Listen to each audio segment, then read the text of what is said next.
A new sluice and other drainage infrastructure for residents of East Bank of Berbice and quarantine communities have been promised by Agriculture Minister Zulfikar Mustafa during an outreach to East Berbice Saturday. The Agriculture Minister held 3 meetings, beginning with residents of Cuthbert and surrounding areas on the East Bank of Berbice, later with residents of Auckline and surrounding communities under quarantine, and at Albion, allowing for residents to raise and have addressed issues of concern to them. At Cuthbert, residents requested help with drainage, as the existing structures are either inadequate or inoperable. They also requested government's help in a number of areas, such as empoldering their lands, clearing drainage and irrigation channels in the communities, as well as the provision of farming equipment and supplies. In responding to the concerns and queries by residents of the East Bank Berbice communities, Minister Mustafa stressed government's commitment to ensuring that farmers and communities across the country are given the necessary support to advance their agricultural endeavors, as it is only in this way that agriculture development in all of its forms can be assured. There are a number of works that are being done right now on the East Bank.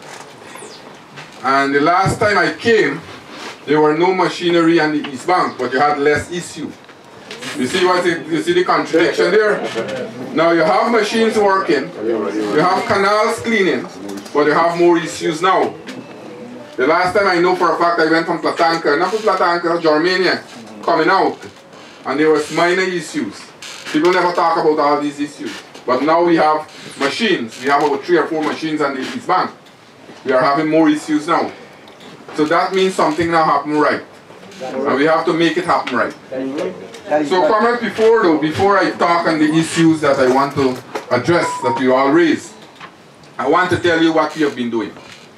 And now, listening to you all, we have to change the way we think and change the way we work. If we continue to say what we are saying, what I heard from you, we will not move this sector forward.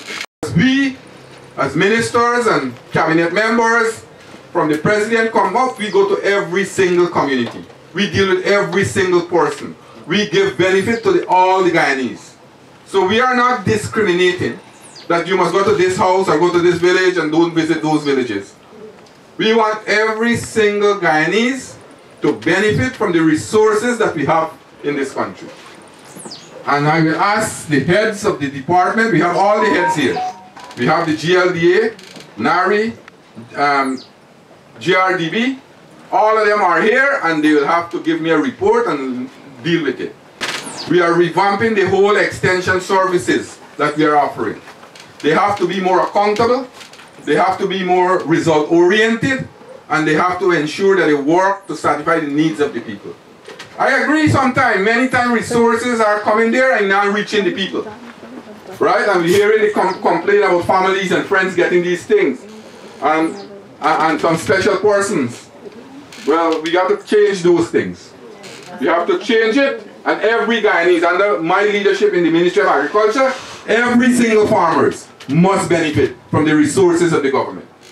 I want to make that very clear.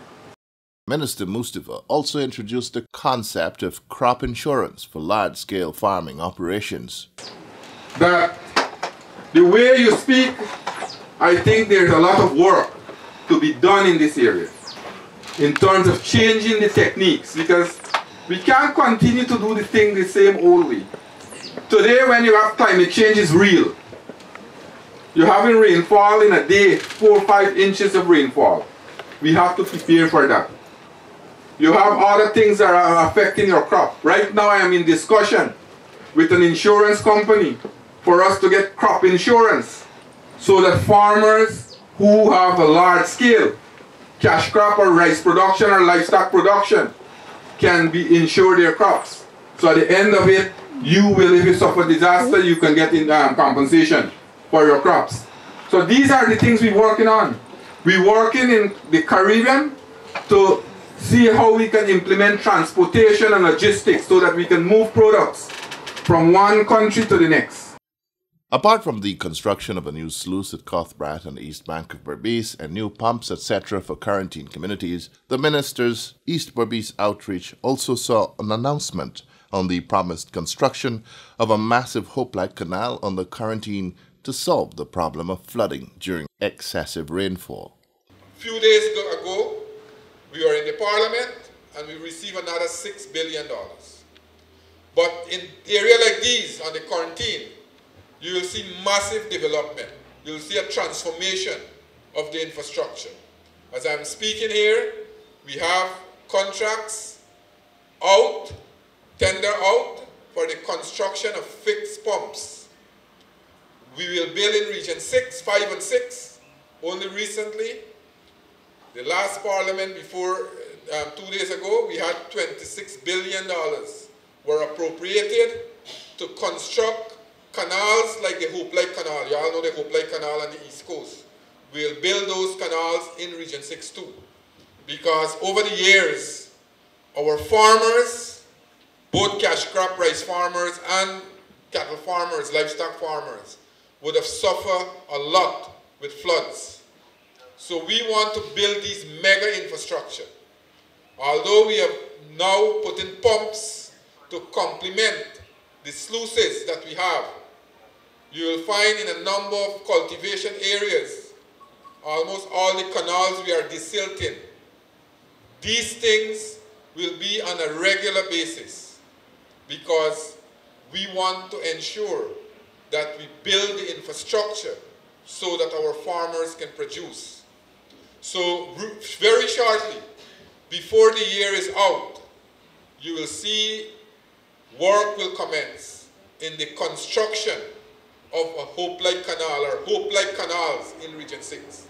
A number of areas have been earmarked, and your area is one of the areas that one of those infrastructure will be built. So why I'm mentioning these are very important structure, these are very important projects for us to build our system.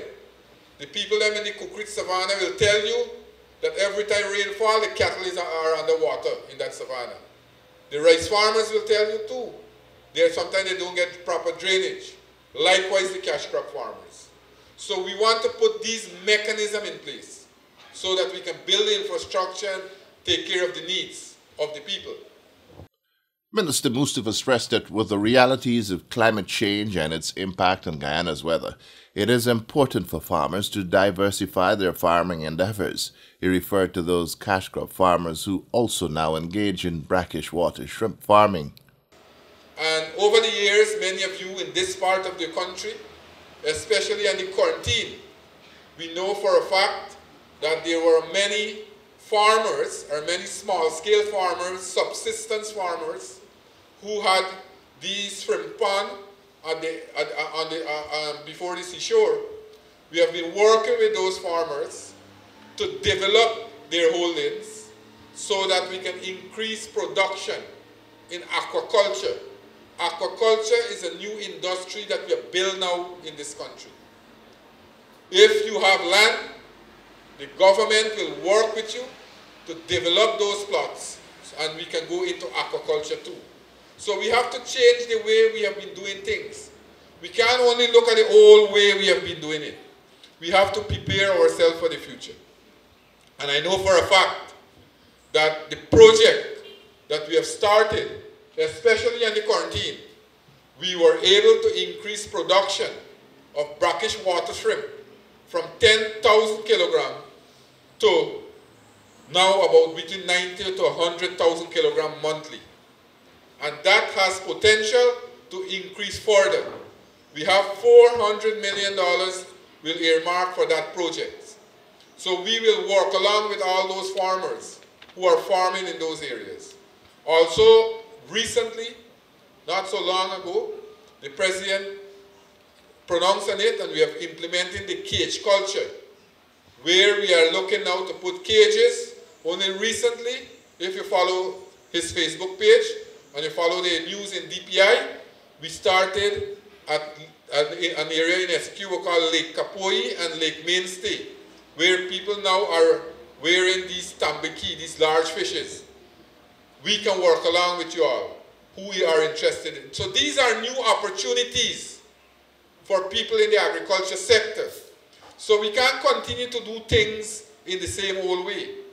Across of the Albion Community Centre ground, Minister Mustafa again shared government's commitment to the growth and development of the agriculture sector, stressing that despite the advent of oil, the agriculture sector is here to stay.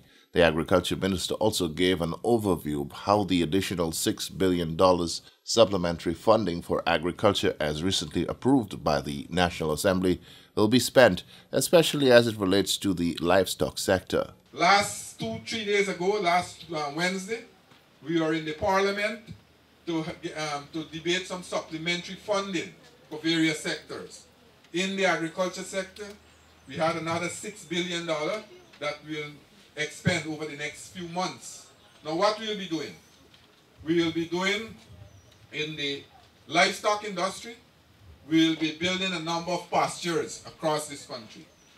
Now Dr. Waldron and his team, for example, Region 5, Region 4, Region 3, Region 2, and Region 6, Region 10, we will be doing pastures because what we are doing, we have purchased from Texas 63 hybrid animal bulls that we are working with farmers. As a matter of fact, if you could farm yourself in a group, I can give you a proper breeding bull so that you can develop your stock. We want to develop this breed that we have in our country. We are now building one of the most modern state-of-the-art abattoir right at Anvawak. So we have to have the kind of animal to supply that. So we are working in the beef industry, but at the same time we are working also in the dairy industry. This year we will build 3 milk parlors across our country.